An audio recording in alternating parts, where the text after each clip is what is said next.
Hey, and welcome back to Game Talk. I'm your host, Damon Meon. Today I'm joined by Connor Hey guys. and Mike. Hello. Before we get started with today's show, I just wanted to mention that E3 2021 is happening imminently. This episode will release the day after the last show ends, and then our episode covering E3 and recapping everything we saw will happen the week after that. So look forward to that. So, Wait. You mean that this is after E3? But Starfield was really great. You didn't see the reveal?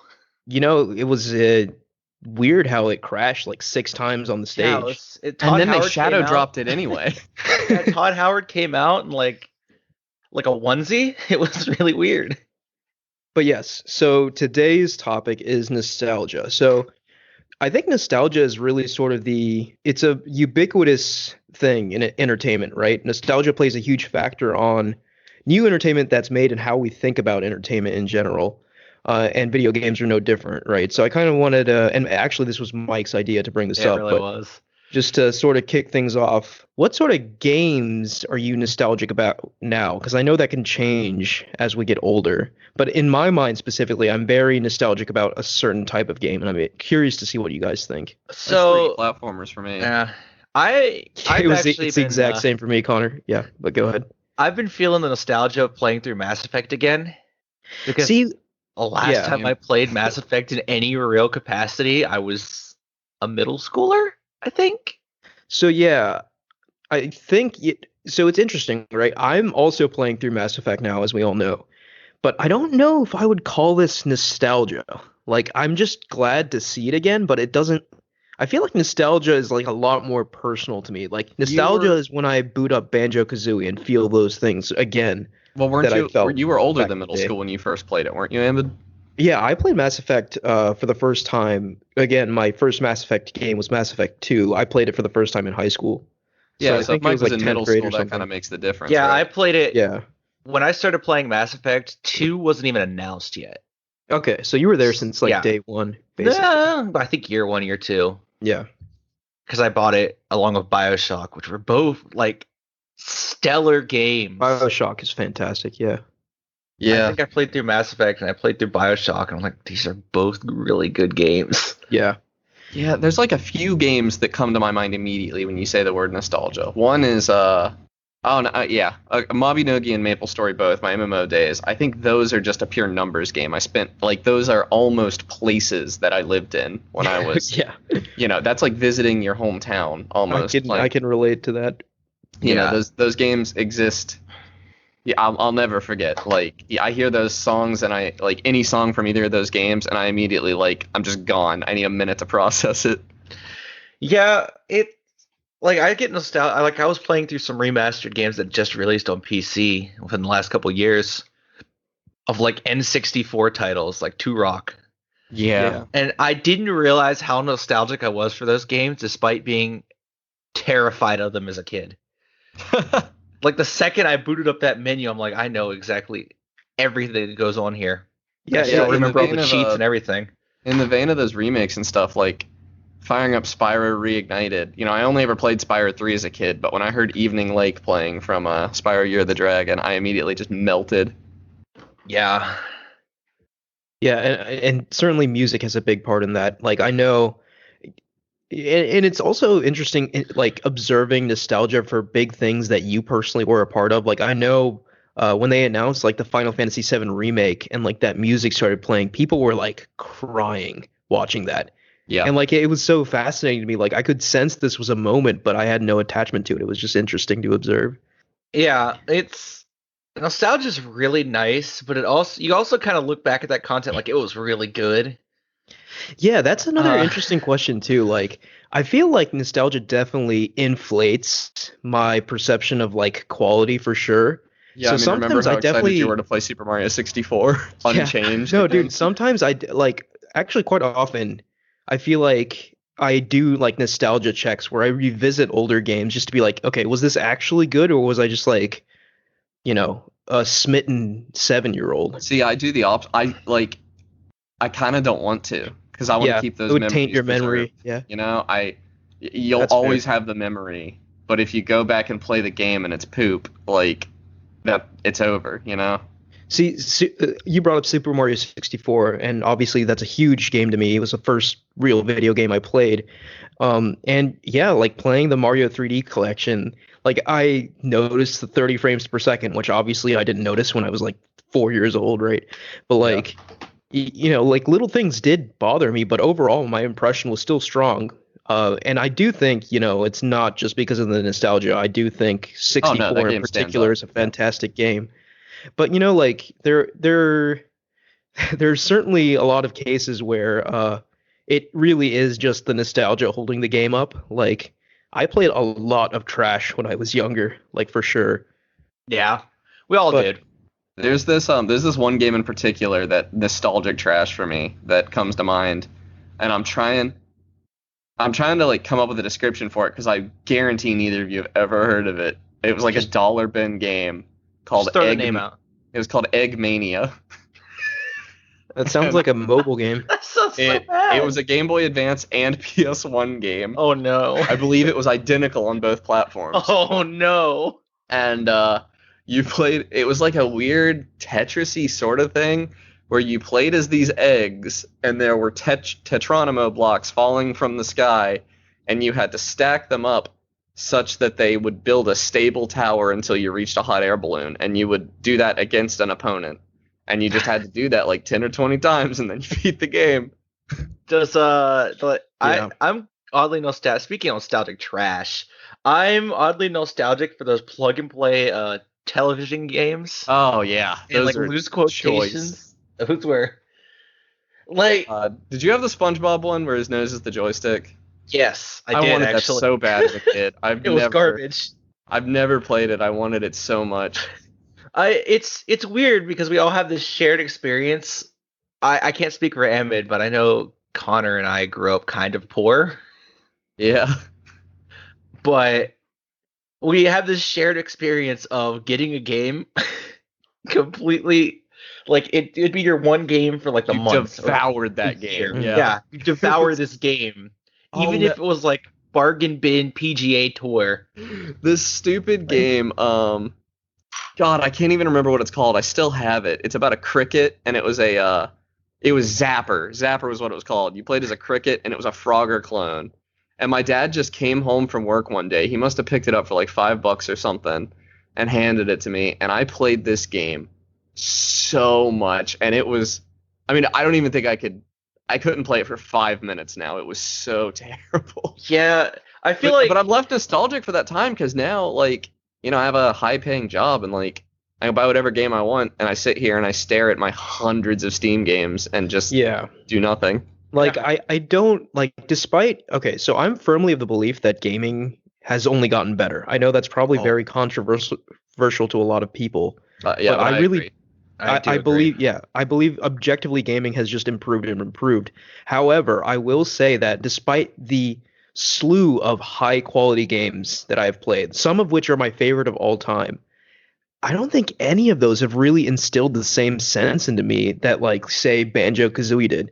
And I think that's strictly because of the nostalgic factor. Like, what I'm trying to say is, like, I don't think I'm creating nostalgia now. Like, I don't think 20 years from now I'll be nostalgic for things that I'm playing now, if that I makes sense. disagree. I mean, I'm already nostalgic for Outer Wilds, for instance. Like, Really? yeah, that game. Yeah, That's I played that pretty game recent. a year ago, and that takes me back immediately. I honestly, I haven't replayed it yet, but I bet I will feel a great deal of nostalgia when I replay Final Fantasy 15 or Dragon Quest 11. I don't think it's necessarily time of your life you play it. I think it's more emotional impact. And when Yeah. you're younger, everything's world shattering to you. So that emotional impact is a lot easier to get.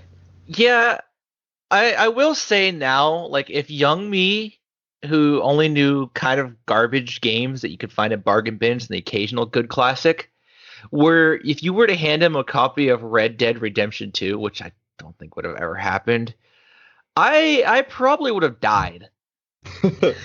Like I would have. I can't explain the feeling that I would have felt, but I probably would have just like collapsed and You know what else dead and buried. kind of contributes to what you were saying earlier about like sucking the marrow out of a game, Mike, is that and this doesn't happen to me anymore at all because I play mostly digital games and on PC, but there's something to be said for being a kid and sitting down and turning on your GameCube, and you're just gonna play whatever game was already in that GameCube. Hmm.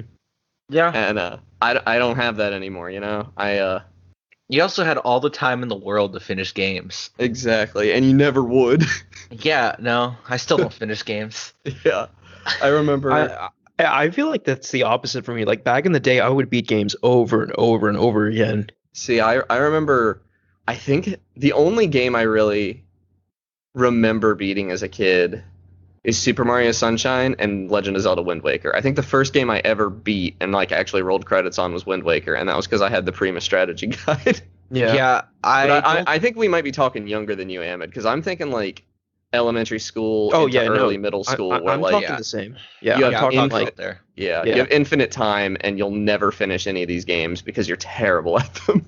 I do Like- distinct. Yeah, go ahead. I think the first game I ever finished was actually Pokemon Mystery Dungeon, and I Wow. have distinct memories of playing this game till like 3 or 4 in the morning. Against so my by finish parents' it, do you wishes? mean like finish the main story, or did you finish all the side stuff too? Most of the side stuff. I don't. Because think I there's a remember lot like left. after you beat that game, you get slammed with those 99 floor dungeons, and I was done. I think I cleared one of those. I was not doing it. That's just too. Oh no, long. I played. If there was an hour counter for that game, I easily would have put in about 100 hours. Yeah. Like every night, that'd be under the covers on your Game Boy Advance, playing that thing till you passed out, basically. Oh yeah. Okay. See, I actually had the one on the DS. Good games. The one I emulated, I typically go the Game Boy Advance one though, because it didn't really add anything. Yeah, it's just different Pokemon. Yeah. So, all this talk of nostalgia, something just bubbled up, a memory that I have not thought of for decades, like literally. An N64 game that I used to play all the time, but was never able to beat. I think it was called Bugs Life 3D. Right? Oh my it was God. based off the movie, right? Oh, okay. I was It gonna was say an I was thinking it was one of Rockstar's old games because they had something like that. No, took like place it on was Space it was based off like the Bugs Life movie. And Dude, I distinctly yeah. remember playing as like Flick, the main like ant character, and like chucking berries around. And I just remember it being the most difficult game ever. Like I can't even fathom how many hours I put into that. And like like I didn't even get close to beating it. But I Dude, just it might kept. have actually been really hard back Yeah, then. I don't know. Yeah, it sounds like- it could have been. Like early era Disney games. Every single one of those games was like impossible. They did that on purpose so that you couldn't complete it in like what was the standard rental time, like 7 days. Yeah, See, it was a week. like I wonder now, like, is it just me being incompetent although I don't think That's I the was game. that incompetent at video games when I was little. I feel like I was pretty good at them. Like I would beat games. I was No. well. Never blame yourself. It's always the Disney game. Yeah. My most nostalgic gaming time comes from before I could read. Actually, like I remember playing Pokemon Ruby, and like could not like I knew all the Pokemon's names because I watched the show, but I couldn't figure out how to catch a Pokemon because I couldn't read the inventory. It's kind of wild that you can remember a time before you can read. I feel like my I had memory vivid started. memories before I could read. Yeah, I Wow. remember being I remember begging my parents to teach me to read because I had a Bionicle board game I wanted to play, I and they think didn't I know how to was- play it. I was capable of reading fairly okay. I think I was 5 when I could fully read. Or Yeah, I didn't learn to like read until Sounds kindergarten. normal. My parents didn't teach me that. at all. I was taught well before that, a good bit before that. But like I have distinct memories of that PlayStation 1 startup sound. Oh yeah. That's a It great just noise. hits different. There's a reason emulators have an option to play that, you know? It's such a good sound. It just fills your ears. For me, it's the PS2 startup sound because I never had a PS1. Oh, for But, me, like, it's the GameCube. all those yeah. sounds are nostalgic. all those sounds are great. Yeah. We'll be And- nostalgic for the Switch click in no time. I'll tell you that right Yeah, now. I mean, honestly, I genuinely hope I start getting nostalgic for things that I played like high school and after because it hasn't happened yet. Yeah, that's weird to and me. 'Cause, I like, hope Breath I'm of the not Wild is just nostalgic jaded. to me. I mean, maybe we're just thinking of it differently because like I love Breath of the Wild and I think of it very fondly, but I wouldn't say I'm nostalgic for it. You know, like I definitely am, but I don't know. I mean, looking at this past year, like people talk about online being nostalgic for early 2020, like different phases of the pandemic, like different fads that happened.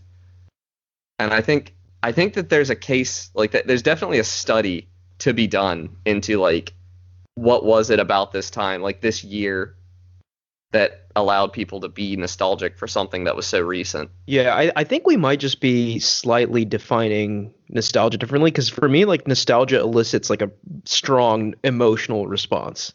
Yeah, I mean, yeah, Breath of the Wild Yeah, elicits a okay. very strong emotional, like hearing the Terrytown music Yeah, and like really any of the soundtrack to that game. Maybe I'm just a more in touch with my emotions, Ahmed. maybe that's very possible. But one interesting thing I was just thinking of, right? Like, okay, so kids today, right, Yeah, playing, let's for example, Fortnite, right? yeah, Like, I feel like so much of the fact, like, and obviously this is heavily biased, but a strong part of the nostalgia for me back in the day was just like the really strong mascots people had, Mario, Ratchet, Jack, Crash, Sly Cooper, that sort of thing, right? yeah. And when I'm nostalgic, like part of the reason I feel like I'm so nostalgic is because of characters like Banjo-Kazooie, because of Jak and Daxter. You don't really have like prominent mascots today outside of like Mario and I guess the Zelda or I mean, the you're Nintendo missing part of the mascots. formula, I think, because Yeah. like, so character and music, I think we've talked about, but like, there's an element of like location too. Like there are people like when I think of my nostalgia and Maple Story, I'm nostalgic for Alinea specifically, the wizard town. I'm nostalgic for Genesis, yeah. And like people are already nostalgic for old Fortnite maps that aren't around anymore. Like, Yeah. those I've seen videos of people being nostalgic about old Fortnite maps. So like I don't think you're wrong that they're missing out on those characters and all, but like people will see Minecraft Steve and be nostalgic, even though that's like a first person game. People will see Jonesy from Fortnite because he's their mascot. God, yeah, the it's been weird because I think the era of major console mascots is gone I agree with because that. people Yeah. just stopped caring. Like, I can't name a mascot from the N64 era. I mean, other things sell now, right? Like back then that was the very lucrative. Now it's Yeah. not. Back like in the era of big console mascots. I think the N64 era, that was the last bit of big mascots for brands. Yeah, people were I mean, Yeah. Gex and Croc and And I mean, and PlayStation tried to copy Nintendo, right? And, And to great they success, do have some like good mascots. oh no, they did it successfully. Like Ratchet is iconic and Crash is iconic, and to me, Jak and Daxter are iconic. Like, name more than one Xbox mascot. I mean, Master Chief, the but Dovahkiin. Dovahkiin, is that? But that's Skyrim's on everything. yeah, Skyrim's on everything. That doesn't count. Yeah. I mean, what's I the guess- what's the little dude in Fallout? That's going to A be Xbox Ferrari from exclusive. Forza. Oh, yeah, no. Before Forza, it was like Project Gotham Racing or something. Ori is a mascot. Yeah, Yeah, but you don't see a mascot Ori selling consoles. They'll stick Master Chief on that thing, like, "Hey, we're releasing a new Halo." yeah. I Yeah. mean, That's all we got. I mean, that's a great point, and it still speaks to how powerful that those mascots that were created back in the day are today, right? Like for Microsoft's E3 brief, like Master Chief is front and center on that thing. Like Master Chief still is synonymous with Xbox, right? And like, right now, at least, because Ratchet and Clank Rift Apart is imminent, you see Ratchet's face everywhere associated with PS5. So these characters are still great and still have Yeah. selling power. Yeah, I think there's something to be said with that about millennial culture as well, and our general. I don't know about you guys. I identify as millennial more than I do I mean, Gen Z. I am millennial by I'm most definitions. like a I think. late term millennial. Yeah, I'm like the latest. I was born in '96, so I'm like the latest you could possibly be and still be considered a millennial. But I definitely Yeah. Yeah. relate more to their plight. But our general unwillingness to part with things that we had when we were younger. Like I don't see generations before us. They don't still watch the Pokemon cartoon, for instance. They're not you know? talking about Pong. Well, let me just. I feel like I disagree. I feel like generations before, as people are always nostalgic for things they grew up as a kid, Yeah. as they were kids. You know, like look at the original Star Wars, right? Like our parents' generation was obsessed with that, and that's why I guess we sort of know about it because Star Wars is more of a millennial thing. is it? The first Star Wars The was vast majority of 76. Star Wars have come out after millennials were born. Yeah, but like this nostalgia was in the generation before that. I feel like Yeah, Gen X, it's I guess. Gen X, yeah. But Gen X My is a dad really small loves generation Star that nobody Wars. cares about. So I will. It's a weird tangent, but I will have in-depth lore conversations about Marvel comics and Star Wars with my dad of all people. yeah, Like, Yeah, I I mean, can't. I don't. I always forget weird. Gen X even exists because my parents are boomers. I mean, it's interesting specifically with Star Wars and Marvel. I feel like those things started off with a bang, right? Like they were everything when they came out, and then like went quiet for many, many years, and just like now, like within the past decade or so, they blew up again, right? So there's like this connection now, because like both the kids generation and the parents generation can experience the same like feeling of like, hey, this thing is huge now, and you know, we both love it. Yeah, there is a generation of like games that I'm not nostalgic for, and I don't think I ever will be. And I think everyone else is too. The era where it was all cover shooters and it was all shades of brown. Oh, I don't care at all. Yeah, the only That one of was- those games worth playing is Gears of War. I hear is good. Haven't played it, and Gears of War is good. Uncharted. yeah, I don't actually. Uncharted never was too bad about the shades of brown thing, so I Yeah. don't know if I include it. I feel Gears like Uncharted it was pretty colorful, but I think it is a a chess yeah, title. it's a 3D cover first-person shooter, but I feel like it Yeah. was the beginning of us breaking away from that trend. Yeah, Shades of Brown was before cover shooter because Gears of War was never in Shades of Brown. Gears of War was in Shades of Gray. What's Uh, that? Resistance, Gears of Resistance. War. Yeah, those were all the- What's that game that Call of like Duty it has at the white, time. the famous white phosphorus scene?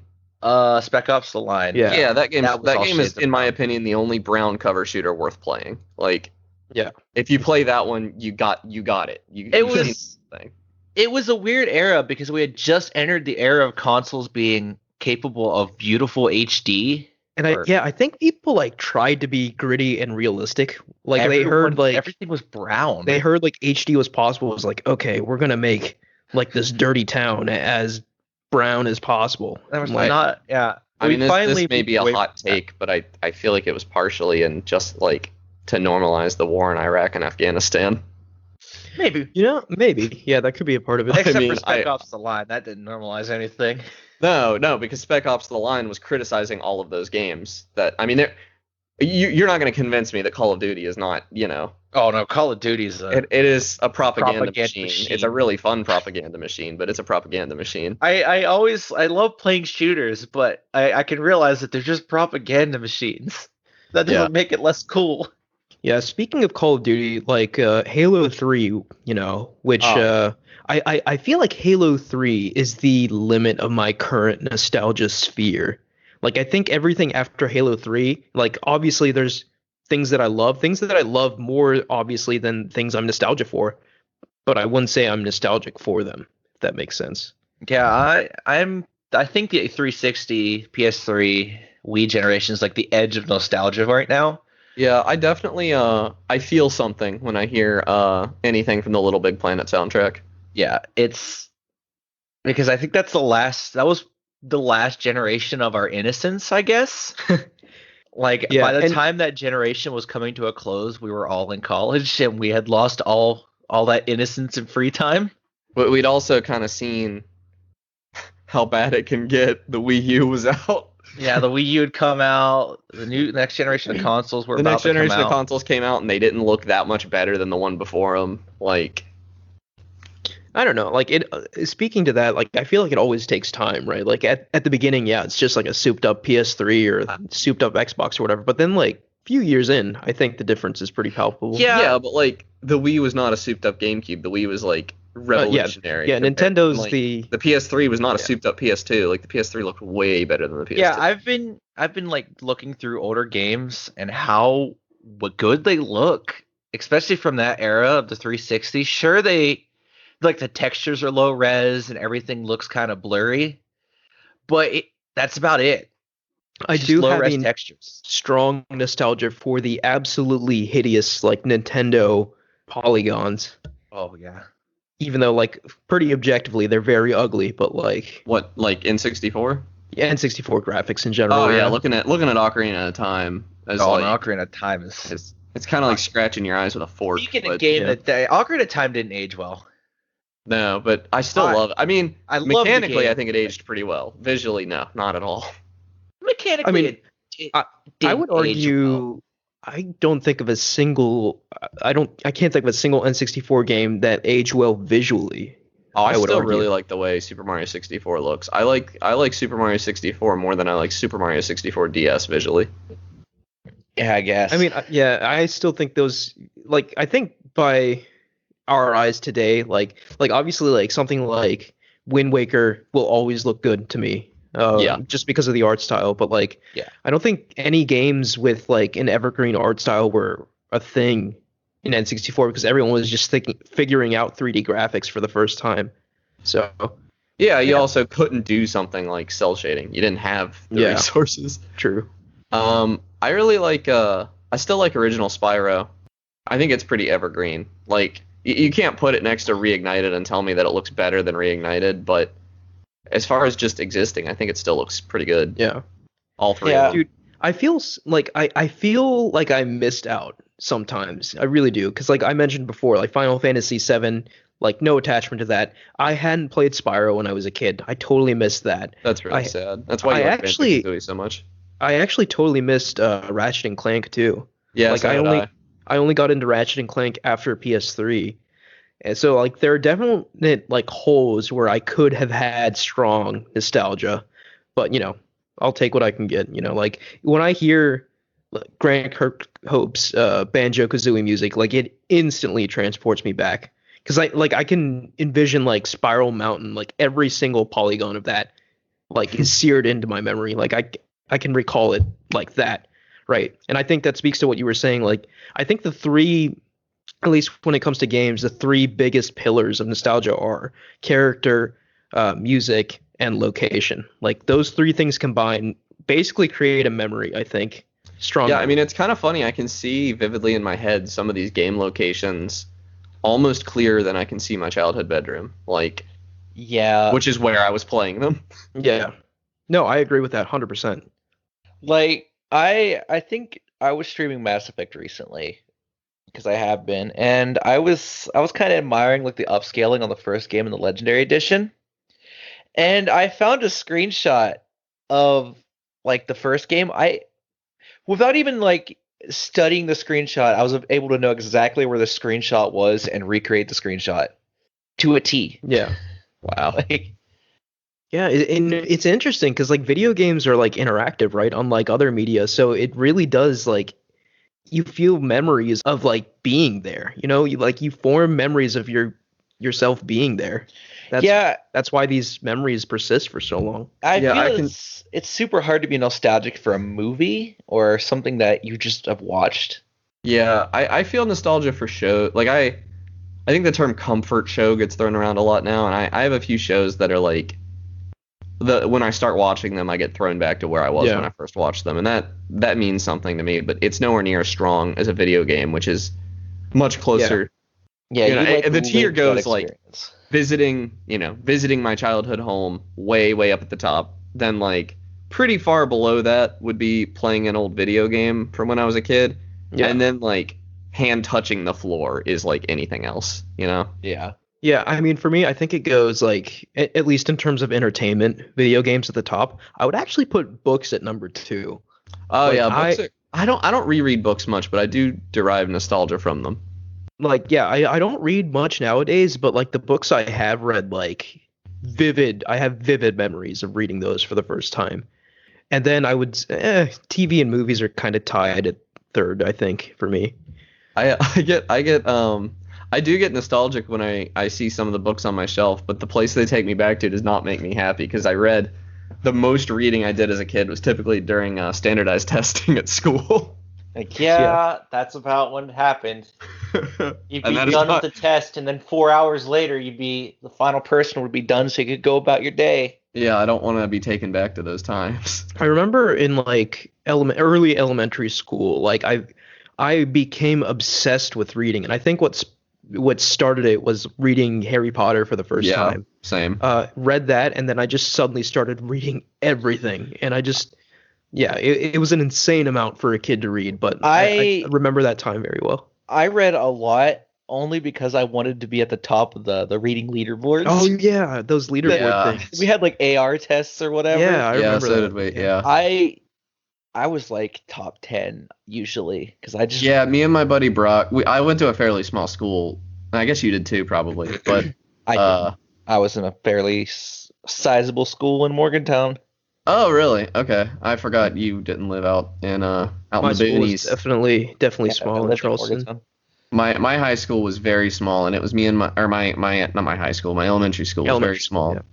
and it was me, my buddy Brock, and my buddy John. Typically, were like the top three that I remember. I feel like my friend Kaylee had to be up there too, but I don't remember that. So she might just not have taken the test actually, but I remember Brock and I, we were the ones that were competitive, and then John just didn't talk about it, and he would beat us both sometimes. Yeah, the key was to just get really good at skimming Harry Potter books. See, I That just was the actually liked strat. reading the books. I took love the reading those tests books, man. as a novelty, like, because like the thing they give you is like a gift card to a bookstore, and like that's neat and all, but libraries exist, and We got to go bowling. oh really? Yeah. No, it was a Oh, gift card yeah, to I Books think- a I Million think- was what you would I- get for winning. And, I sort of remember like bowling as a reward too. Maybe I'm Bowling trips misremembering, were but fire. that sounds familiar. I think first place was like a $50 gift card to Books a Million. Second place was a Pizza Hut gift card. So you wanted second place and not first. You wanted second place bad because your parents were gonna buy you those books. Like obviously, like because the thing is, the kid who can afford enough books to win that competition does not need a $50 Books a Million gift card. Like that's just my take. And also, I don't know, like food and books are not a thing a kid wants because your parents are gonna give you those two things probably. Yeah, we got 2 bowling trips a year, and those things were fire. Dude, Yeah. I was such a degenerate when I was a kid. Well, more of a degenerate than I am now. Like, I would have absolutely competed for that Pizza Hut coupon. Like, are you kidding me? Like, yeah, I did. I wanted when I was little, I would like beg my mom to like, no, don't cook home cooked food. Take me to McDonald's or Pizza Hut. Oh, yeah, like, no, all the time. Like, Same. I think it was every Wednesday night my family would go, or not my family. It might have just been me and my dad actually, because I don't think my mom liked it. But we would go to Pizza Hut for the buffet. yeah. Yeah. It was weird. Wait, It- is Emmett saying that you're not as much of a degenerate now as you used to be? I only got worse. I got better. I Like, for I sure feel got like better. I cook all my own food now. I mean, I cook my food, but I went from like a well-adjusted human being to like a goblin. What happened? What did I do to myself? I don't know, man. Like, Taco Bell did it to you. I mean, I'm no longer there. Oh, I Like, didn't know that. Okay. I have extremely fond childhood memories of Golden Corral. Me Okay. too. All right. I Yeah, have a throwing that friend- out there. I have a friend who we went to Golden Corral, and they like have the like quote unquote steak section, right? Oh God, I remember that, dude. Like, that was where I had my first steak. He went up, and we're like little kids at this point, and the only steak he'd ever had was filet mignon, so that's what he asked for, and they laughed at him. That's awesome. Yeah, good thing I didn't have to deal with that because I think the Golden Corral in Morgantown opened up when I was like middle school. Yeah, like it took me a now it's gone. surprisingly long time to realize like how trash people thought Golden Corral was. Like, I thought it was like totally normal to be like, hey, let's go to Golden Corral. Yeah, my You mom would saw just, like, somebody look at me spit in the weird. food one time, and we never went back. All the OGs remember Ponderosa. I don't. That's sad. You know, Emmett, are you sad going to life. the one in Cross Lanes? What's that? Were One you in going Cross to the Golden Lanes? Corral? No, there was one in Charleston, I think. Yeah. Okay, I don't remember that. Actually, wait a minute. Wait. Now that I think about it, I do remember we had to drive for an unusually long time to it get was to the Golden probably Corral. Cross Lanes. Yeah, So maybe it was in Cross Lanes. Yeah. that's hilarious. I Yeah. have memories of a place called Ryan's, Yeah, I remember that. Yeah. all the way in Clarksburg. God, this has gone off the rails. It really has. We just got very nostalgic. Golden Corral. It hits. Dude, Anybody remember when McDonald's, going back to gaming, had N64s in their play places? I don't remember that. I remember GameCube, but they didn't have one in Cross Lanes where I grew up. They had one. Yeah, I in, don't remember this at all. Might There have was been one in Link. Morgantown. They had like N64s. The hospitals also had N64s because I spent a lot of time in that hospital lobby because of my sister. Yeah. Dude, they have VR rigs there now. Yeah, No now way. it's all cool. Now they get cool stuff. Dude, I can only N64. imagine you're a kid growing up now and like VR, you experience VR when you're like 8 years old. Like, imagine that like as a 26-year-old, right? Like looking back on that as your like first gaming memory. Like how God, these insane people, must that their be? expectations are just going to be so. Back when we were kids, if a game was broken, we dealt with it. Yeah, there were no It wasn't gonna patches. get fixed. There were no patches back in the day. And I'm remembering it. Games were just as broken on launch as they are now. We're just No, more no, no, aware no, of no. how I will broken they disagree are. with that. I feel like games back then at least were playable, right? Like I feel like some games today like are launched and you literally can't even play them without the day one patch. That never happened in my experience. I mean, Pokemon Red and Blue is held together by hope, prayer, and duct tape. Yeah, but it's playable. It's I very think playable. I did have a game as a kid that was unplayable. I actually I bought it and I put it in my computer and it did not run. Like, and it wasn't my computer's fault. I've looked online and this was actually a really common problem, and they sold it anyway. It was a Lego Island.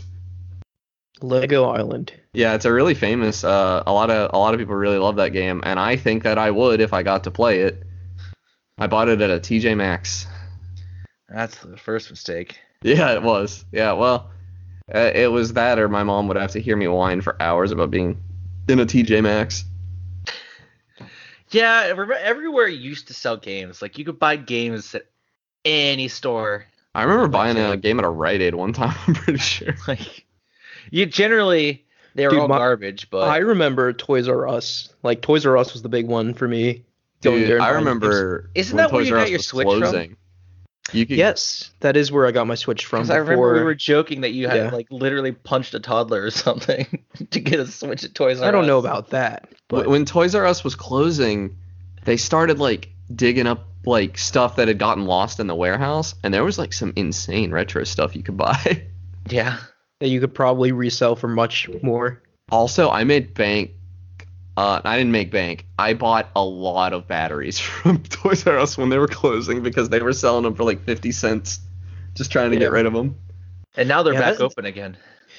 Are they really? Aren't they like a Yeah. virtual store only or something like that now? I think something happened to them. I think they're you, back. like it's like weird. Like you order virtually and like they ship it from their warehouse, which like totally destroys the.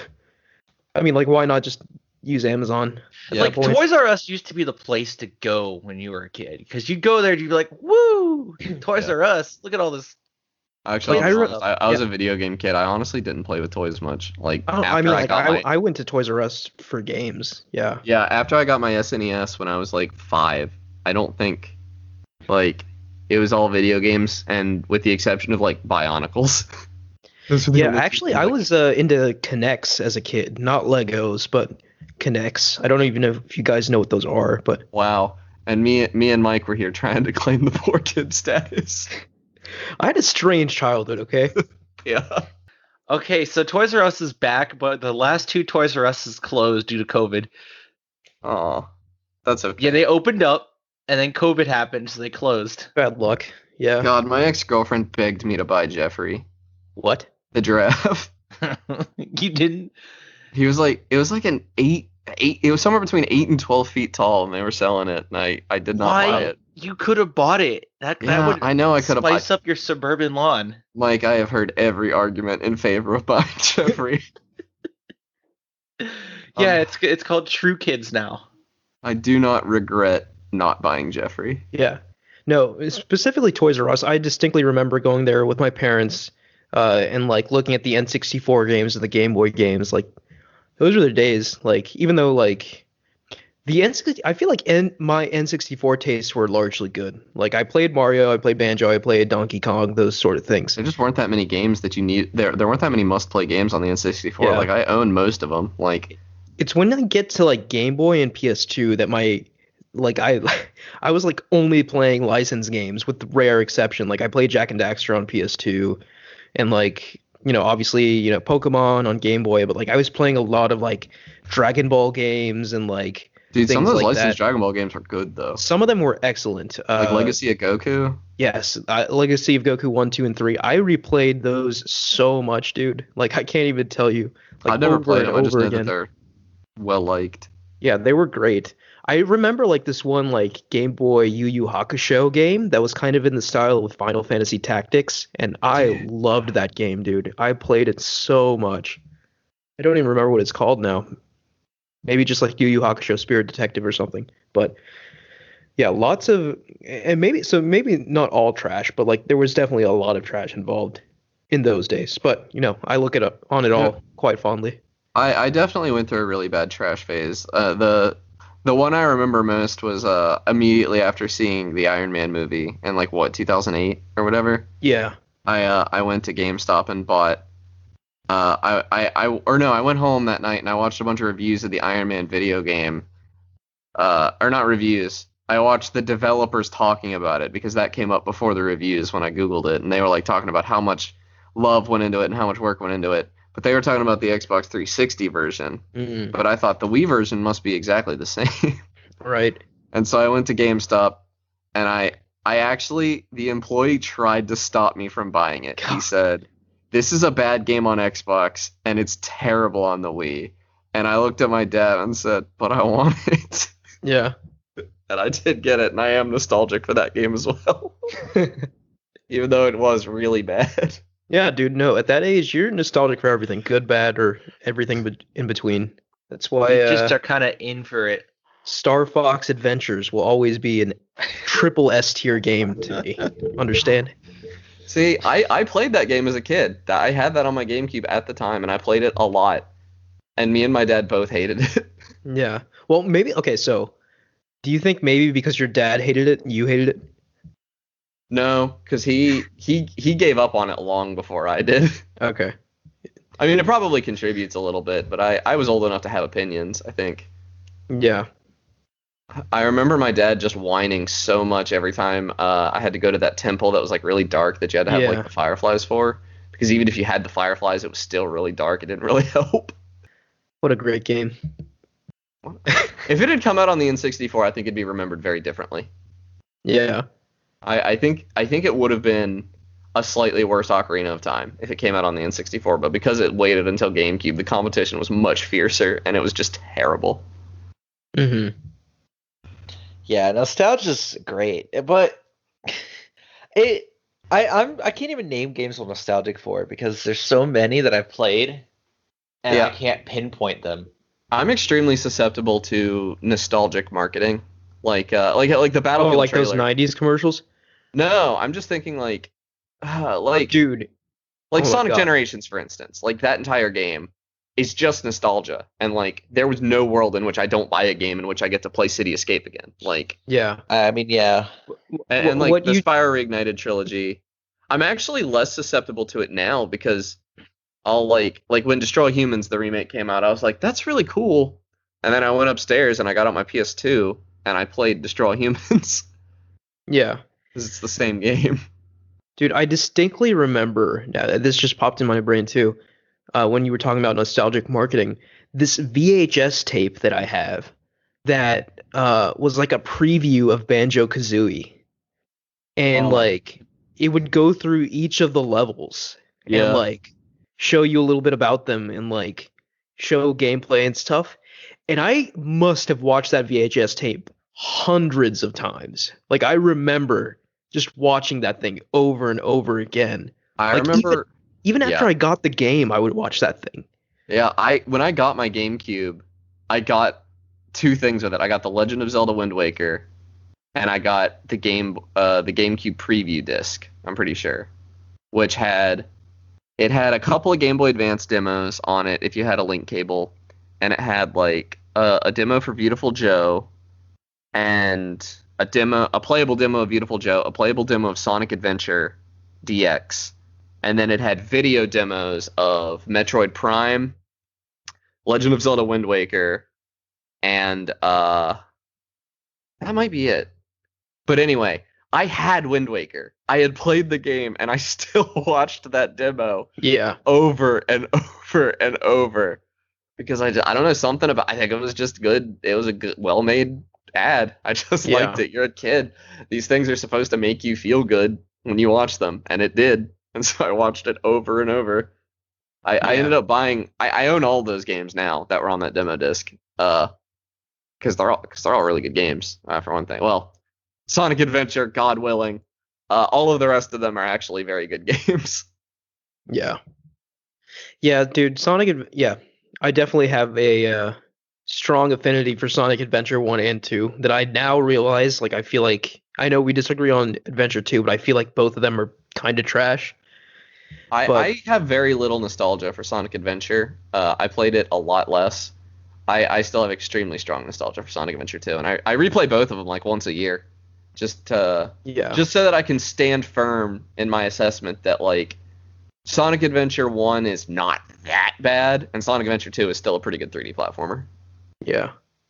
Yeah, I'll never forget my friend orally describing the Sonic lore to me on that soccer field.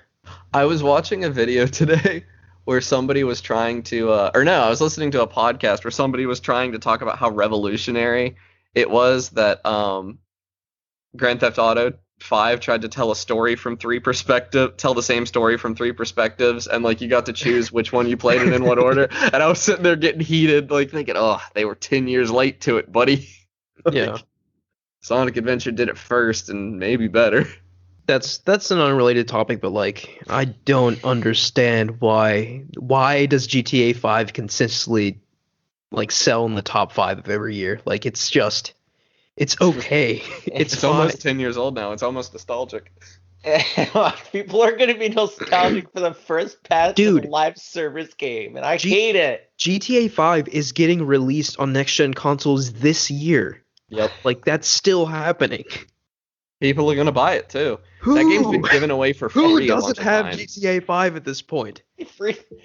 There's people who are going to buy it 3 separate times That's probably true. because they're going to stop updating it on PS4, Xbox There are people who've One. already bought it 3 times. You could have bought it on original consoles, then it later released on PC, and then it later released on Xbox One and PS4. Listen, we were giving Skyrim crap for releasing on literally everything, but I feel like we should be looking at GTA 5. Oh, I Honestly, agree. I think GTA 5 is far more egregious. GTA 5 might be a very unique case in that like I think it's one of the best, like the most supported games in history. This game has been present, and not only present but prominent across 3 console generations now. It still looks I hate really it. good too. Like I played it the other day because I played it the other day because I don't know if we talked about this on the podcast, but a fan fixed their loading times for them. Yeah, no, they couldn't fix it themselves, but a fan's like, oh, this is a simple code Yeah, fix. and suddenly it's like a playable game again, and so I re-downloaded it and played it Yeah, because I always thought it was fun, but like at some point I only have an hour to play video games. I'm not gonna spend 20 minutes of them waiting for the game to load. Yeah. Yeah, And with the go ahead. like I think the fan got 10K or something like that. Yeah, he got a decent amount of money considering how little work it took to do this. Yeah, it was like a 3-second fix. I don't think it was 3 seconds, but I think it was even 10K. If I spend a couple hours, I think 10K is fair. Yeah, for sure. Yeah. I don't get the GTA 5 hype, but clearly everyone else GTA does. Online is still consistently fun, in my opinion, other than the grind, and like I've been able to mostly avoid it by like having it. But how is it? It's still that fun after 10 years, though. Well, like, I never really? played it that consistently, so like I don't know. Whales will be whales. They'll keep buying.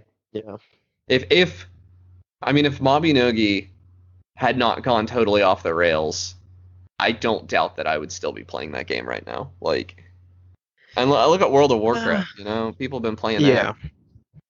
Yeah, I mean, like, there's something, I guess, to be said about, like, a creator or developer's ability to not only have something nostalgic, but have it be so consistently supported and so good that it's relevant even to the people that are nostalgic for it, like now. It's relevant across generations. Yeah, I think guess it's what I'm saying. fascinating to look at something like RuneScape where their goal was never to be nostalgic, but like at some point they crossed that line and they had to appeal to that audience as well. Neopets faced the same problem recently. Neopets is trying to modernize to sell to kids now who are not going to play the crappy Yeah, browser games and stuff that we played, and I think which I am think deeply nostalgic for. for RuneScape at least, I feel like isn't the old school RuneScape audience bigger than the new RuneScape audience? I believe it is, yeah. Yeah, Which isn't that surprising. I've heard bad things about new RuneScape, but yeah. I believe Classic WoW is pretty big too. Yeah, Classic WoW is massive because for years fans have been running on official Classic servers, but Yeah. Blizzard finally took notice that there's enough demand and released it. Like, Well, they said for years that it was impossible. yeah, they were. I know. lying. What they meant is that it was expensive, which it was. Yeah. That's true. But Yeah. It's selling well. It's selling subscriptions. speaking of Neopets, which I was the only one speaking of them, there's a fascinating video about the black market of original pattern Neopets that I think everyone should watch because it's wild. Oh man, I'm mad that we're no longer in the era of weird console accessories. I don't think that's fair. I mean, Ring Fit exists. Yeah, but it's not up there with like the 32X or the Sega CD. I mean, Nintendo's still doing like weird experimental things. They have like those virtual Mario Kart thing, like where you Yeah. set things up in the real world and like And I- race around. And I'd watch what you say about the 32X mic because there are rumors that the Switch Pro is just a better dock. Oh God. dude, actually, I was thinking about that because like the It's always- the undocked mode is still 720p max, right? Like, Yeah. I feel like maybe the chip is just an updated chip that can be overclocked or something when docked. I don't know. And that would be basically a 32X situation. Yeah, Yeah. it's of course it's Nintendo or Sega. It feels like the only people crazy, the only like companies crazy enough to do the nutty things with console accessories are Japanese companies because Microsoft doesn't do it. No. Microsoft's Well, I mean, boring. Microsoft had Kinect, which So Yeah, is and there like, was, to like- be fair, I do have some nostalgia for Kinect, if I'm being perfectly honest. I mean, all of Microsoft's nutty things have just collapsed because they first had the HD DVD attachment for the Xbox 360. Yeah. Guess what doesn't exist anymore? Dude, I remember thinking Kinect was so cool and futuristic. Like, I would use that thing all the time. Like, to go through the UI and stuff, I would, like, swipe. You Like- bought the hype. Yeah, I was so into it. I really was. And I think, dude, Mass Effect 3, Mike, didn't that have Kinect integration? It did. Yes, I didn't own a Skyrim had Kinect integration, but Yep. I It didn't did own a too, Kinect. yeah. Yeah, you could shout the shouts. And I had a mod so that I would have it on PC because that's actually a really good like quality of life improvement to be able to shout the shouts. Yeah, but I feel like it's guess, but like it's a bit silly. oppressive because I play games at weird times. Nice. Yeah, I was an only child and I had like a room far enough away from my parents' room that I could say whatever. Mine was fairly far, but it was at the same time I just didn't want to be bothered. Yeah, I mean I liked it because like I don't know, having two shout, not having to have a shout equipped was nice. Not having to go through a menu to use two different ones because like I don't know, that was bad design in Skyrim. I'll throw it out there because like you're fighting Alduin. You don't want Dragonrend to be your only shout. It's kind of annoying. Dude, Like- just speaking of Alduin, like, I feel like I don't even know if I ever got to that point in Skyrim. I always, like, with the Elder Scrolls games, just get so sidetracked and just get lost in See, I doing very the intentionally side things. Yeah, finished the main story of Skyrim because I knew if I didn't do it first, I would never do it. yeah. I mean, You know, I have noticed though that Japanese companies like to support their weird ideas a lot longer than Microsoft will. Yeah. That's, Oh, yeah, I mean, they in general. it's a yeah, I mean, difference in mentality. I think companies over there, like, once you come up with an idea, they're very prideful of it and like Yeah. want to make it succeed. Whereas in the U.S., I feel like if Microsoft or Google tries something, doesn't work out after like 2 or 3 years, they're very willing to just scrap dump it and move on to the next thing. I yeah. mean, the only time we saw a company do that was Nintendo dropping the Wii U like it was like an angry baby. But yeah, even Just- then, it was like around for like what 5-6 years. Yeah, it it was was there for around 5 for years, 5, at 6 least, years. They dropped that thing like a rabid dog, though. It's gone. I'll say for anybody interested in like weird peripherals and like weird handhelds like the Nokia N-Gage that they supported for a weirdly long time, everybody should look up the YouTube channel Stop Skeletons from Fighting, because that's his bread and butter. He basically talks about the weird and unnecessary. Yeah, Done. like we're finally out of that experimental era where everyone had their own peripheral idea, and we're into an era where everything's very similar and it's like small Or- alterations on a peripheral. Or maybe we're still in that era because PlayStation is really pushing VR, and Nintendo's really pushing hybrid consoles, and Microsoft might find something too. You know. I mean, Microsoft's shtick is cloud. Cloud, yeah. They're Yeah. not pushing peripherals though. They're pushing more functions, I guess. Yeah. I mean, I Yeah, think and you it's could not so much argue that they're pushing VR is a peripherals. peripheral. Like all the weird stuff the PlayStation does is built into the controller. Like, Yeah. you don't have a choice. It's not opt-in. Yeah, Yeah. I mean, I was thinking more VR. Like, I think there is an argument there that the VR headset could be a peripheral, but like VR just opens up so many new avenues. It's like even if it's a VR, peripheral, VR is a lot component closer to was- another console than a peripheral. Yeah. But I see what Yeah. you're saying. Yeah. You It- buy a it blurs VR the headset, lines. it's literally just buying another console. yeah, it's like a whole new experience, right? Like, Yeah. yeah, Well, so was the 32X actually. I don't know. I actually I think I have 2 Sega CDs hidden somewhere. Really? I have 2 of them. yeah, that's dude. It's I wild to think me, I like, have one, but there might be another one somewhere in someone's possession. Just to let them know, there's a Sega CD somewhere in Morgantown that I own. yeah. I've only seen a Sega Genesis in person one time. I I have actually have one. no nostalgia for anything Sega except for Sonic. Like, no, I did not even touch like a Sega console like pretty much the entire time I was a kid, which is crazy to me that I somehow avoided it. But it's not something that I yearn for at all. Yeah. Yeah, the Sega Genesis was pretty cool, but most of my experience with Genesis games are not on a physical Genesis anymore. They were either through like re-releases or emulation, Yeah, but it's a sad fate. They did a lot for peripherals.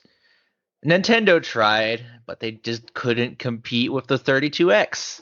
and Couldn't I make think something that stupid. No, think- they did. They tried to do a N64 disc drive with Sony, and then Sony backed off and created a competitor. No, the disc drive was not with Sony. The thing with Sony was that they were going to make a Nintendo PlayStation. Like Ah, yes. that was a whole new console. The N64 DD actually released in Japan, I'm pretty sure. Yeah, I think it was part of like the development. Like originally they were going to do a whole new console that had a disc drive, and then the deal with Sony fell through, so they went with Philips. And as part with the disc drive, Nintendo properties got to be released on the 3DI for better or Yeah, for worse. Yeah. Come on, you're telling me that Wand of Gamelon and what was the other one? Was it just Zelda's Adventure? Hold on, where was Morshu from? It was like Wand of Gamelon or something. Zelda CDI. I don't remember what it was called. But are you telling me that Morshu isn't like a cultural touchstone? I am. He is. It's great. That whole the one era. thing, I guess, maybe to sort of put a cap on this discussion about nostalgia, like now, I feel like it's easier now than ever to sort of relive your nostalgia, right? Like, because like there was a period of time there was like where like emulation was your only sort of route forward, but like more and more, like Nintendo's got the Virtual Console, Microsoft's got back compat across their entire family of generations, and even Sony's throwing like older games on the PlayStation Network again. Like I feel like it's easier now than ever to relive your glory days, so to speak. I don't know. Do you think I that's agree. fair? Because like definitely like I think there was a period of time growing up where it really was like people didn't companies didn't revisit ideas, right? And I really feel like, at least in my head, I feel like when Star Wars Episode 7 came out, that's when like the dam broke and like people just started like remaking things and like revisiting old ideas and stuff, and like nostalgia really became marketable. I feel like Star Wars Episode 7 was the thing to do it, to me at least, but or at least something around that time. Like people all of a sudden like kept revisiting old ideas, and that never really stopped. Yeah. All right. Any final thoughts on nostalgia? It sucks. I mean, I collect Nah. retro games. I have a lot of thoughts on nostalgia, but I think we really captured most of it. Yeah, we Yeah. we really went on a tangent for about an hour or so. Yeah, I'm ready to move on to games we've been playing personally. I got at least 2. Okay. Mike, why don't you start us off? So first, I'm gonna start with the elephant in the blocky elephant in the room. I've dove back into a Minecraft mod pack, and I've been playing through Minecraft Eternal. Oh, there's a lot to do. In just the first like 20 or so hours, I feel like I put in. I'm now a wizard vampire who has a small factory. Yeah, that This doesn't is even a sound like weird game. Minecraft. It's Sounds like a totally different game. yeah, it's so bizarre. Like it's still in the framework of Minecraft, but I have magic. There are creepers that launch like rockets, and I can't stop it. I had to buy a server box just to run this mod pack. Yeah. Like you were telling me that like this pack contains like over 500 mods, and it was like It's- over a gigabyte in size, and like Yeah, it's huge. yeah, I feel I- like at that point it's just like it must be like a different, it must feel like Minecraft 2 almost or something. Oh, it has that. 327 mods in it. Yeah, that's crazy. I just gotta count. But it's massive. And the Minecraft pays for it in terms of like performance sometimes. Oh yeah, I mean Minecraft chugs with like any of the bigger mod packs pretty Yeah, hard. it has enough variety to it that I mean it's great. Like I have permanent night vision now From being a vampire. from being a vampire. Right. I rejected my humanity and now I don't need torches anymore. So yeah, why don't you give us like 5 big things that are different from vanilla Minecraft? You mentioned like vampires and stuff. There's vampires. It's most of the tech mods are in there. I think the dinosaur mod's in there somewhere. It follows a lot of quests. There's a whole quest system for it, so it'll kind of Wow. guide you down a certain mod pack. It's like here's how this mod pack works. Build these and you should be fine. There's rats. Mm, Lots you're of rats. losing me. Hey, but Oh. there's dinosaurs and vampires too. So that kinda Dinosaurs, makes it- vampires, and rats. Well, the rats you could train. You could auto become the rat king. I have not dealt with rats yet, so I don't know what I could do with rats. This is a weird mod. Hey, there's a lot. Yeah, There's it just sounds like a hodgepodge of things. I mean, it all kind of comes together. Like sometimes you'll come upon a village that's full of vampire hunters or vampires, or maybe it's full of plague. Does it have the alchemy mod? I always like that. EC2, I think it was called. No, EE2. EC2 is an AWS thing I AWS, use at work. EE2, Uh, equivalent exchange. I don't think it does. God, It is Soundcraft, so it's like everything's separated. The wizard mod's cool. Hey, it's really cool. Just the ability to be a wizard and find spell books lying around and experiment with it. Does it have Mistcraft in it? I was always partial to Mistcraft. I'm looking through the mod list. I don't think it does. Mistcraft is the one where you could like write a book and then like go into the book like it was another world. What? No. Yeah, it was There- like the old game Myst. There are a lot of like undead mobs lying around. There's so much new. It uses biomes aplenty, and there's a ton of different biomes full of different mobs. Yeah, for sure. It's Does it add like new dimensions and stuff like the Oh. Twilight Forest or whatever? there's Twilight Forest. There's the Betweenlands. There's these monsters that will drag you into the midnight. Ooh.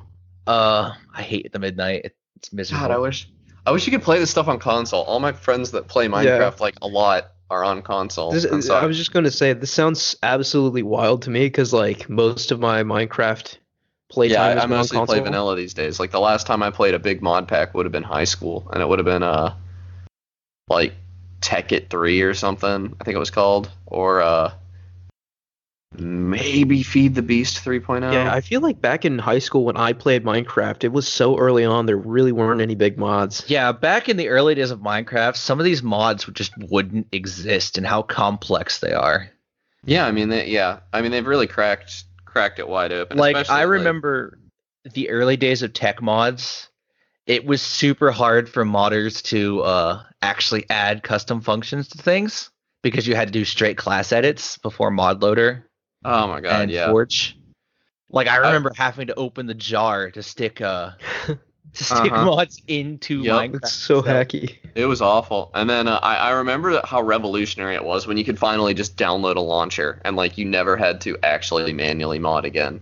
I don't even know how to do Minecraft Forge mods anymore. Like, I know I install Forge and I throw mods in a mod folder, but it's so much easier now, I guess, to install mods. And the idea of playing Java Minecraft without Optifine is like blasphemous.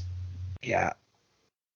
But there's so many mods. There's dragons. Like, I think there's a sleeping ice dragon out in the cold desert I'm next to. Wow. I haven't woke him up yet because I don't want to fight him. God, you're making me want to play this mod pack. Oh, it's huge. The server's there. I'm paying for it every month.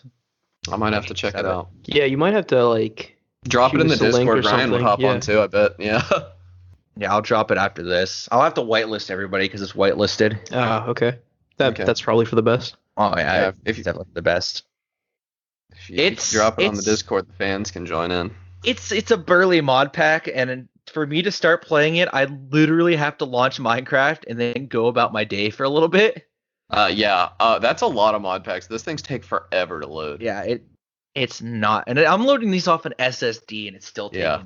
5, It's 10 not the minutes. SSD. It's probably limited by the speed of your RAM. Like, More than likely. yeah, these mod packs take forever. This and, mod like, pack eats 8 gigabytes of RAM. I mean, also at the Oh, end of the man. day, it is still Minecraft, which is kind of. I mean, It's on Minecraft Java. Java is.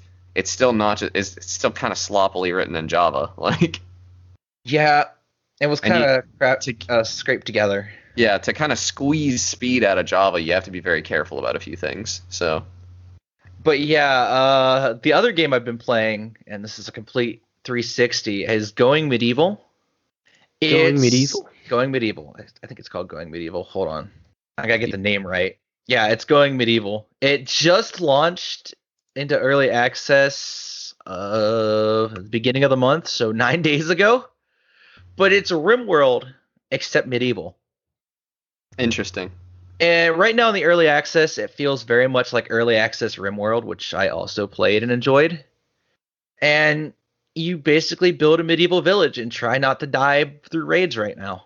It's fairly simplistic, but there's a lot of promise in it.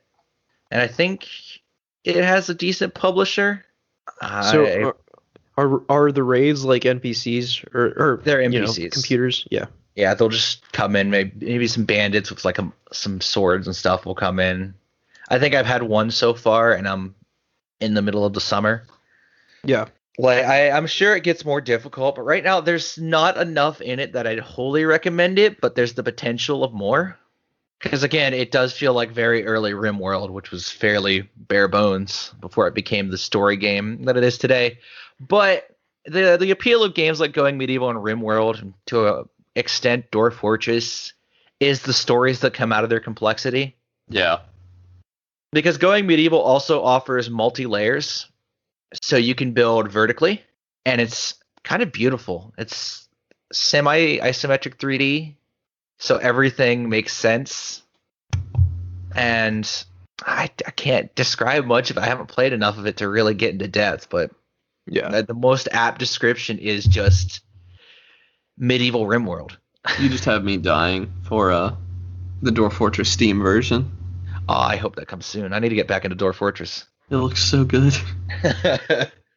I'm just not an early access guy. I have so much trouble Yeah, same. diving into these games because, like, I don't know. Even the ones that get finished, like, I didn't talk about it too much when I did my my talk about Subnautica, but that game was broken. Like, I turned up the field of view because the base field of view in the game was way too small for me, and then like even like the giant leviathans that like were the most important thing in the game would like not be visible until I put them in the middle of my screen. Like they would disappear if I turned my head too far. Like, Sounds about right. yeah, like these games don't always get finished, so I'm very hesitant to jump on an early access game because, like, do I believe that someday they will release an update and claim it as a 1.0? Yeah, they probably will. Do I think the game's actually going to be finished? Ugh, we'll see. Yeah, who's the developer? Foxy Voxel? What have they released? This is their first game.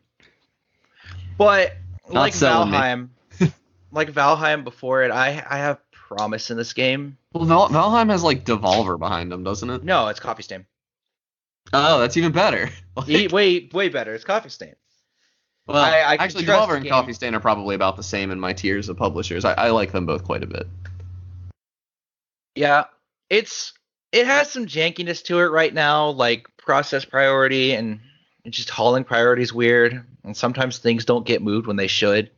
But I'm fairly confident that they'll iron it out, and I only spent $20 on it, so it's not that bad. Yeah, it's not too bad. I've already put most of the time. Oh, I already have 3 hours in it. That's surprising. 3? It's 3 hours. It's not very many. I have 2 saves in it, but it's not a bad game. I would put it on like a wish list and maybe keep watching it Yeah. because it's not quite to where RimWorld is yet. But RimWorld has been. I bought into RimWorld before it even came on Steam. Like Yeah. 6 months before it went to Steam. But I would recommend. Cool. I can go next if you're done. Yeah. Go ahead. Okay, so I've been playing Mass Effect Legendary Edition. No surprise there. I had hoped to be into Mass Effect 3 by now, so I could finish it before Ratchet and Clank. That is certainly not going to happen. I'm still knee deep in Mass Effect 2. I'm doing the loyalty missions, which in my opinion is probably like the meat of the game, like my favorite part of the game. Because in Mass Effect 2, they introduced these loyalty missions, and what they are is like when you get to know a character very well, you can undergo a personal quest for that character to really sort of solidify their loyalty to you and to the mission, and really just sort of complete their character arc. So I'm going through those with all of my teammates right now, and for the most part, they're all pretty great. You know, like some are definitely better than others, but they're all enjoyable in their own ways. So yeah, that's my Mass Effect 2 update. Fortunately, I'm probably going to have to take a break from Mass Effect 2 to play Ratchet and Clank because that game looks fantastic. It's been getting great reviews too, and I'm just so excited to play it. Yeah, if I saw a PS5 somewhere, I would impulse buy it to play Ratchet and Clank. Yeah, but- Ratchet and Clank is looking like one of those games that's like definitively saying like, hey, this is what next gen is. Like the SSD stuff in that game is just bonkers from what I've seen. And I kind of wish I hadn't seen it because like experiencing that for the first time would have been magical, but like I Yeah, already know it's the game now. I am glad I work at a place where I can know when the PS5s are in stock at before they are even on sale. I can tell you when they're in stock. That's really cool. I'll let you know. I mean, It's I never. can just watch them stock. Yeah. I know the guy that works electronics. But yeah, the other game I kind of wanted to quickly mention is Resident Evil Village. So I actually beat Resident Evil Village since the last time we recorded, and the ending of that game gets pretty weird, like in a good way, right? Like Resident Evil is like really weird in that, from my experience with the franchise, like it starts out like a traditional horror game, then it always goes weird, like anime nonsense near the end, and this game especially, like, I guess kind of spoilers, like towards the end you're like fighting Magneto, and like it basically turns into Call of Duty at one point near the end, and it's just very strange, but I did enjoy it. And I don't really care about the Resident Evil lore, but the ending does have some interesting implications for that as to where the franchise is going next. And that's pretty much what I've been playing. What about you, Connor? I didn't really play it this week, but we didn't record last week. I played Sonic the Hedgehog 3 and Knuckles Angel Island Revisited, which is a Is that the full title of the game? no. It's a mod essentially for Sonic 3 and Knuckles. So yes, like the version of it I played, that is the full title. But The full title of the original game is just Sonic 3 and Knuckles. But Okay. it's basically, so the mod does a lot of things. I only really cared about one thing. And to play this mod, you do have to have a legally obtained ROM. Well, you have to have a ROM of Yeah, I was gonna Sonic the say. Hedgehog 3 and Knuckles. I actually had bought it on Steam, so I had that laying around. Because I bought it on Steam. I've tried to play this game a number of times, but I find Sonic extremely difficult to play in 4x3. Like, I know that that's how they were designed and all, but like after playing Sonic Mania, I find it very difficult to return. And like even playing Sonic 2 on my phone.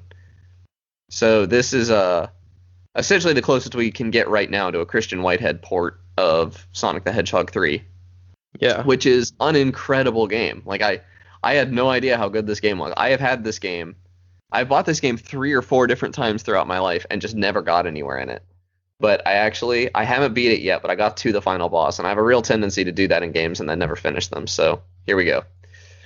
But like they're just like little surprises that like just the little things that are like so much better than I thought they would be. Like there's a level where you fight a boss where like Tails is carrying you, and I just like I don't know, I didn't expect that. Like I just kind of expected bog standard platforming for the whole game. I didn't expect a flying section. I didn't expect a snowboarding bit. I didn't expect like a lot of little stuff that they did. I think it has my favorite first level in any 2D Sonic game because it doesn't beat Really? Cityscape. But yeah, it's so if you play Sonic 3 and Knuckles, the first level is Emerald Hill Zone, and it's good. But the one I mean is in Sonic and Knuckles, Mushroom Hill Zone. I think it's just Oh, what a good zone. I respect Mushroom Hill Zone for being so different from Green Hill Zone because like every other 2D first Sonic level is just Green Hill Zone but slightly different, and that annoys me. Yeah. Or no, it's Angel Island Zone. It's not Emerald Hill Zone is that's from Sonic 2. No, Angel Island Zone. Angel Island Zone is pretty good too. Like they're immediately like showing that they're ramping up the story and everything. They've got like halfway through and one of the badniks shows up and starts like setting the entire island on fire, and you're like, whoa, what is all this? And like it gets a little wild. The only thing I really didn't like about it is my own fault. I did not manage to find the 7 Chaos Emeralds before I beat Sonic 3, and I also did not manage to finish finding all 7 Chaos Emeralds before I beat the and Knuckles portion of the game. I never unlocked Super Sonic, which I found very sad because I was hoping to unlock Super and Hyper Sonic. This is the only game Hyper Sonic appears in. So I screwed myself there. But those collect blue spheres games are very difficult. I'm very bad at them. And they're like Yeah, I especially remember difficult those. because they are Those are like hard.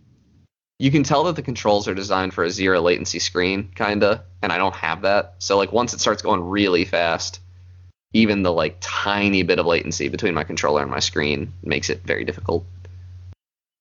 But I like it. I would recommend, if you have, who am I recommending Sonic 3 to? Never mind. If you would like it, you've probably already played it. Yeah. No, there's not a lot of Sonic fans left that haven't played Sonic 3. Yeah, it's a good game. I get why people you're- like it so much. I didn't think I was going to like it more than Mania, but I actually do. I think it's very close. I think I still like Mania a little more, but not by much. I mean, how much of that is the mod though? Or The think- mod, as far as I know, all it added was widescreen. That's all. is that it? Okay. That's all. Yeah. Like I think I turned everything else off because I wanted a very authentic experience.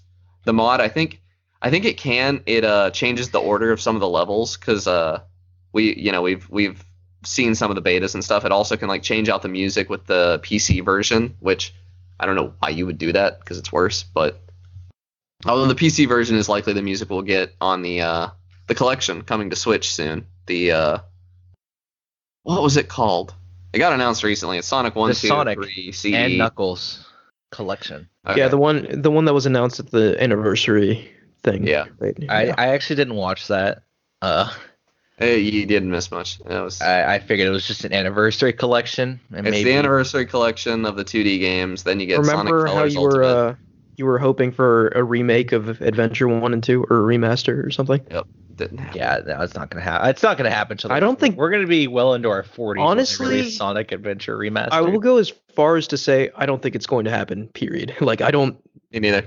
think it's going to happen. Yeah. It was going I to. feel It like happened. I feel like the desire, like the fan desire, is definitely there, but I don't think Sega's smart enough to do it. I don't think Sega will do it. I would not be surprised if they release an engine that is like highly compatible with the Sonic Adventure games. I could see fans doing a remake mod or something like they did with Sonic Unleashed in Generations. Hmm.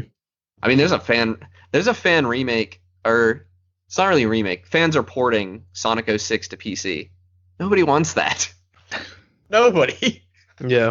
Maybe they'll fix the bugs. No, they're going. To get to I'm pretty faithful sure they're going port? out of their way to preserve the bugs. No one wants that. Everyone wants a good game, not garbage. I mean, I think Sonic 06 is in that status where it's like so bad, it's like legendary for being as bad as it is. I honestly think it would be a worse game if you fixed the bugs. Because then it it's would just be- like, It would be less laughable. Like, Yeah, suddenly exactly. it's this serious functional game where a hedgehog kisses a human woman. Like, mean, that's I've worse. seen That's worse. way worse. all right. On that note, I think we're gonna. I actually realized I played another game this week that I forgot about. Okay. I thought I've you were been- gonna say something like, I actually realized I've seen, no more hedgehogs kiss more people, but okay. I have, but I've been playing No Man's Sky as well because I bought it on sale. I think I've week heard or that two update. ago. I heard that update's good. I haven't played it Yeah, yet. I hear it's real good. I haven't The really Prisms update. experienced it. Yeah, I mean, I- if you guys wanna, because I hear you have to start a new save to like really experience it. I haven't done Dude, that. honestly, at this like the last time I played No Man's Sky was vanilla. I feel like it's an entirely different game. Oh, at this it point. Like, it is. Dude, if you Last guys time I want played to this it, weekend, kudos to Hello Games. Like they really outdone themselves, I think. if this weekend you guys want to hop on and because it's crossplay, if you This- want to hop on. Man, this weekend I'm gonna be playing Ratchet and Clank. All right. But I mean, Maybe I think next weekend. Yeah. I hopped on the No Man's Sky and did the expedition for the Normandy. Oh Right, yeah. You can get the Normandy in that game now. It's gone. You can't get it anymore. Oh, It was What? like it's It was 2 time? weeks thing. Yeah, I had no It's idea. No. 2 weeks. It ended. why do you care, Memorial Day. Connor? You didn't even play Mass Effect. Yeah, but I thought it was really cool. Oh Yeah. no, it's super cool. I've summoned my freighter in, and the Normandy jumps in beside it. Wild. It's so cool. Yeah, dude. I've been meaning to. I've been thinking about going back to No Man's Sky for sure. Because like it's just I'm kind of in awe of all they've done to that game. Like it's an entirely different game. The crazy thing that I part- hear they really fixed is that it was really difficult to play multiplayer from the beginning, and I Yeah. hear, and my friends You can hated just it. jump Like, in with your friends now. I think. Yeah, I tried to play it with my friends, and they were all like, "Oh, I'm stuck in this stupid tutorial," and it took them like 2 hours to get out of it, and they never did learn something. I think I helped them out with like one tiny part of it, and it broke the tutorial, and they like never figured out how to craft ship fuel or something, Mhm. and that just ruined it completely. Like the game was unplayable for them. I don't think the game was actually broken. I do suspect that they had messed something up somewhere personally, Yeah. but yeah, the game just wasn't. It never got to the point where they were having any fun at all, and I was sad about that because I actually liked it and I wanted to play more of it. Yeah, but- I had a blast with the exhibitions mode because it starts you off with a good chunk of stuff and gives Yeah. you like these objectives. Like you got to get here, you got to scan this, learn 10 words from each of the races. that's the version land they were on these saying was like planets. super good for multiplayer. I think was Yeah, actually- no, they're Dude. super fun. I did it. I think I literally sped through it in 6 hours. Have you guys seen the trailer for the Prisms update? Yeah, Like it's insane. You can like ride creatures and there's like giant earthworm things. and, yeah. When I like- get a nicer VR headset, No Man's Sky is in the list of games I would revisit. Yeah, I should probably it has- play this in VR. Yeah, it has a very good VR implementation. It's probably like the exception to the cruddy VR mode rule that I adhere to. I just wonder like how are they getting funded, right? Like all of these I don't updates think they are free. need funded. I mean, they're a really small team. and Yeah, they- they are. And I'm they- sure with each update, like more people buy the game. Yeah, but more like, sales. It's on Game Pass, so they're making money from that. It's Yeah. on yeah, I mean, And it's They a made- full I mean, for $60 how- game. yeah, it's a $60 game, and for how small that team is, like for how much it sold day one, they were set for life. That's true. Probably. Yeah, it sold a lot day one. You know, Although that I think company- I bought it on sale, so it was like $30. yeah, as but a still, catalog. I mean, $30 is about what it's worth. Even with all 30, the stuff they've added to it, it's still not a $60 game. I mean, I don't know. Like, I haven't experienced it, but like the trailers seem to say otherwise to me. But I still wouldn't pay $60 for it. Yeah, I bought No Man's Sky and Mass Effect Andromeda in the same purchase. Andromeda, really? Yeah, I want to play through it. Okay. I'll finish my Legendary Edition playthrough, and then I'll probably stream myself suffering through Andromeda. Mm. Well, there you have it.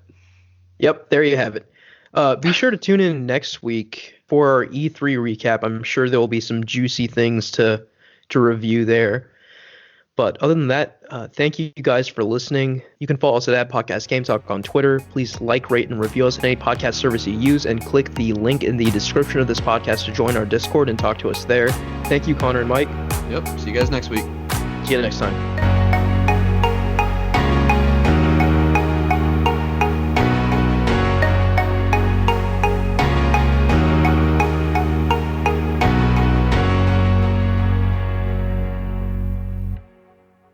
Back in the day, I actually thought it was called golden coral, like coral on the sea floor. Wow. And my parents, I guess they just went along with it. We called it golden coral for That's really years, funny. I feel like. My parents still call some restaurants by the stupid name I called them as a kid, so. Yeah.